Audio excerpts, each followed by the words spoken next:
I never imagined I'd become the person sharing a classic Karen encounter, but that's exactly where I find myself. My name is Arthur Mitchell, and I relocated to Cedar Ridge Estates roughly 18 months ago. It's a stunning subdivision featuring perfectly trimmed lawns, uniform mailboxes, and a homeowners association managed with almost regimented efficiency by one Brenda Kensington. Right from the start, Brenda established that the HOA rules weren't mere suggestions. To her, they were sacred decrees. Her neatly styled silver bob and constant companion clipboard quickly turned into omens of disapproval throughout the neighborhood.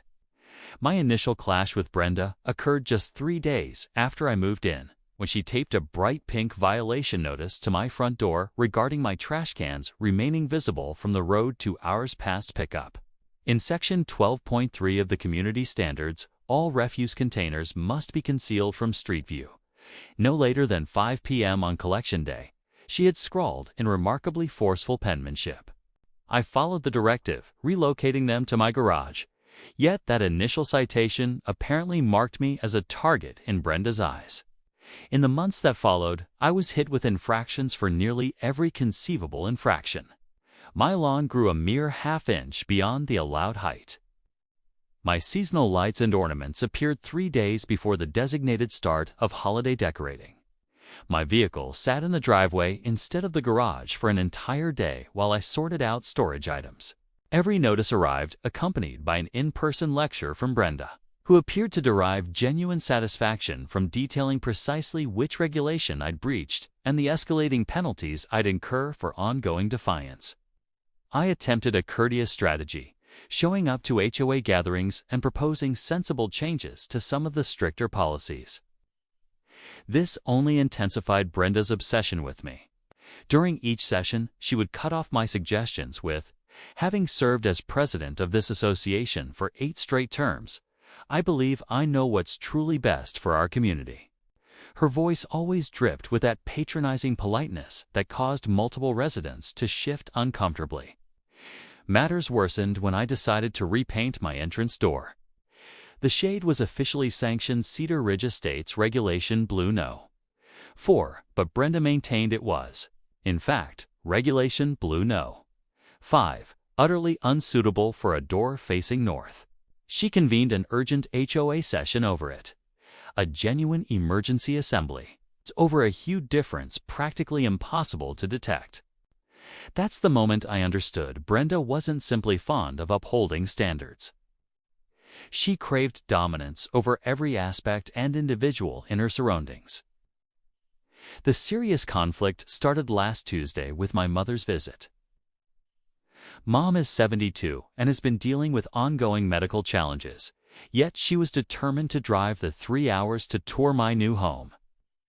All was well until that night, when she commented on feeling exceptionally fatigued and experiencing chest tightness.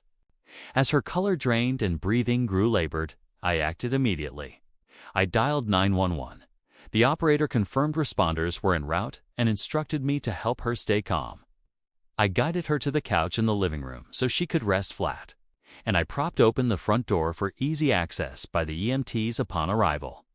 That's when Brenda's distinctive voice echoed from my driveway. "Excuse me, but what precisely do you believe you're doing?" she inquired in that grating manner that had become the recurring dread of my daily life. I went out to see Brenda positioned beside my mother's vehicle, which was parked behind mine on the driveway. "My mom's experiencing chest pain." "I've summoned an ambulance," I said, struggling to remain composed amid the rising panic. Brenda's face remained impassive. No trace of worry appeared. "Well, per Section 8.7 of our bylaws, homeowners are restricted to 2 vehicles on the driveway, and this is obviously a third," she stated, pointing at my work van, my everyday car, and now my mother's sedan. "One must be relocated right away, or you'll receive a citation." I was stunned by her words.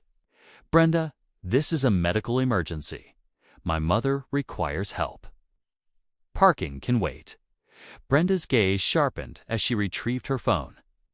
"Regulations don't pause for individual circumstances, Arthur.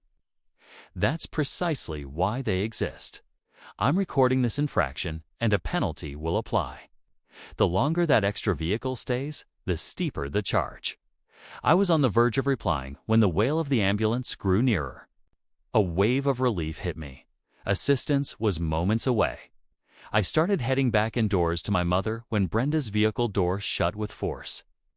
In utter astonishment, I saw her reverse her white Mercedes SUV right behind my mother's car, completely trapping both vehicles in the driveway.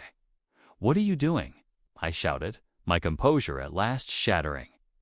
Brenda stepped out of her SUV wearing the most self-satisfied smirk I'd ever seen. "I'm remaining exactly here until one of these cars is relocated in accordance with HOA regulations. I've requested compliance politely, and you've chosen not to cooperate." The ambulance arrived at the curb, but Brenda's vehicle completely prevented it from reaching my driveway. 2 EMTs leaped out with their gear, surveying the absurd confrontation with obvious bewilderment. "Sir, we received a report of a potential heart issue." One shouted. "Yes, my mother's inside." "But as you can see, there's a problem getting to the driveway," I replied, pointing toward Brenda and her deliberate obstruction. The EMTs shared a quick look, evidently struggling to process the strange scene. One walked straight up to Brenda. "Ma'am, we require access to bring our stretcher to the patient. Would you please relocate your vehicle?" Brenda folded her arms and raised her chin defiantly. "Not until one of the vehicles on this driveway is removed to meet community standards. I'm the HOA president, and it's my duty to uphold our bylaws." The EMTs.com facade briefly faltered as he gazed at Brenda in astonishment. "Ma'am, this is a medical emergency. We need access right away, and I need immediate adherence to Section 8.7. Brenda shot back, showing no trace of irony or awareness. She even glanced at her watch pointedly. Every minute this infraction continues is adding to the penalty. The other EMT was already on his radio, and I overheard him say, "Dispatch, we have a person preventing emergency vehicle entry. Sending for law enforcement support at this address." He then addressed me. "Sir, we'll carry our gear across the lawn. Lead us to the patient." As the EMTs trailed me indoors with their kits, I could still hear Brenda yelling about property line rules and potential grass damage infractions. I concentrated fully on my mother, who fortunately remained stable, though obviously uncomfortable.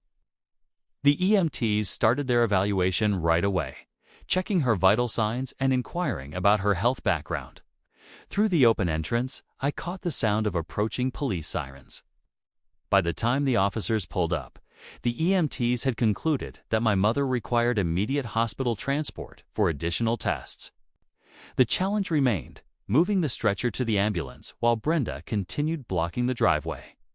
I went back outside with one EMT to discover 2 police officers trying to negotiate with Brenda, who is now reciting HOA rules word for word, including exact section references and subclauses.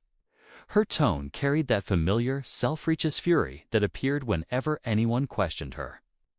"Ma'am, you must move your vehicle without delay," one officer declared sternly. "You're hindering emergency medical response, which is against the law." Brenda's cheeks turned crimson. "I'm protecting binding community agreements. Do you realize how home values drop when standards aren't maintained?"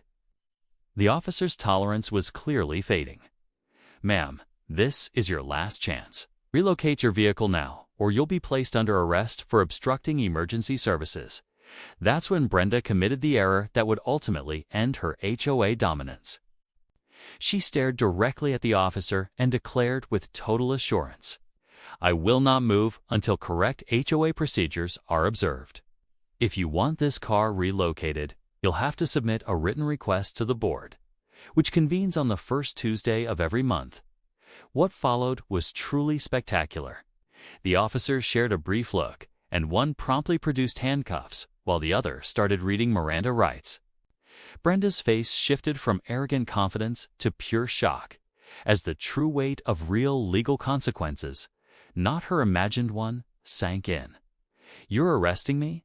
Do you know who I am?" she protested as the cuffs locked shut. Her pitch climbed noticeably higher. "I've served as president of this HOA for 8 years. You can't do this. Ma'am, you're under arrest for obstruction of emergency services and interference with medical personnel," the officer stated evenly as he escorted her to the squad car. "You have the right to remain silent." As Brenda was seated in the rear of the cruiser, still ranting about property values and neighborhood guidelines, another officer shifted her vehicle aside so the EMTs could wheel my mother out. The whole community had come out to watch Brenda's humiliation.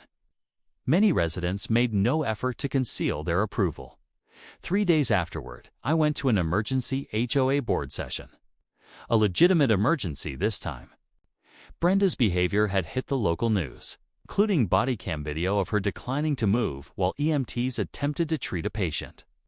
The board unanimously voted to strip her of her presidency and board membership, effective at once. The vice president revealed that Brenda faced criminal charges with possible incarceration and hefty penalties, plus a civil suit from the fire department. When Brenda entered the community center expecting a victorious comeback, she was instead given an official letter outlining her ouster. Her expression twisted in denial as she scanned the paper, her hands trembling violently. "This is a breach of this can't. You can't do this. I am the HOA." She stammered, her voice breaking as the full impact of her circumstances finally struck.